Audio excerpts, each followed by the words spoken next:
Self positioning sederhananya adalah bagaimana kita memposisikan diri kita sebagaimana kita ingin diperlakukan. Tapi sayangnya banyak orang tidak pernah mendesain self positioningnya dia sehingga mereka cenderung lebih mudah untuk dikendalikan oleh orang lain maupun keadaan. Dan itulah yang membuat seseorang sulit untuk mencapai apa yang dia inginkan dalam hidupnya.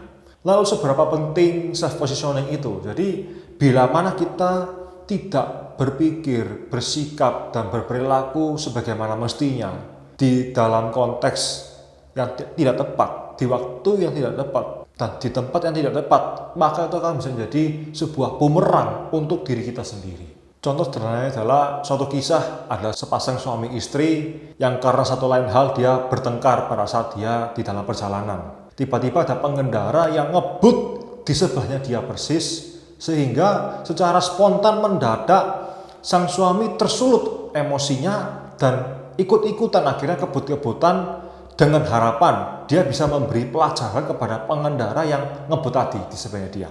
Pertanyaannya adalah apakah dengan kondisi dan sikap yang dilakukan seorang suami itu adalah sikap yang memberdayakan?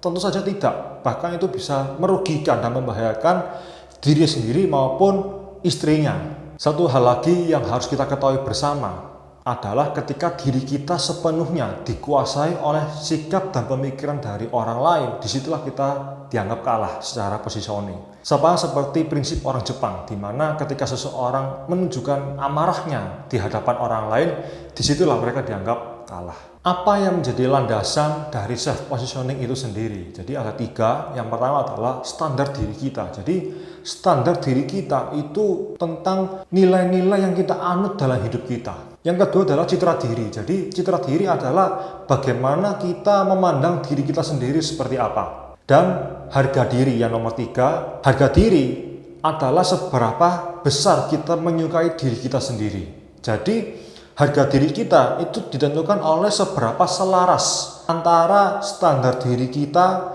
dengan citra diri kita. Lalu bagaimana cara kita mendesain dan mengembangkan self positioning kita? Sederhana saja. Jadi yang pertama adalah kita harus menetapkan nilai-nilai apa yang ingin kita anut dalam hidup kita. Lalu kita belajar dan mulai mendesain seperti apa kita memandang diri kita sendiri. Yang paling penting adalah ketika kita bertindak sesuai dengan standar diri kita. Jadi ketika kita melakukan selaras dengan nilai-nilai yang kita anut, disitulah citra diri kita akan meningkat dan otomatis membuat harga diri kita akan meningkat, yang dimana itu membuat kita semakin menyukai diri kita sendiri, semakin mudah untuk menghormati diri kita sendiri dan mencintai diri kita sendiri.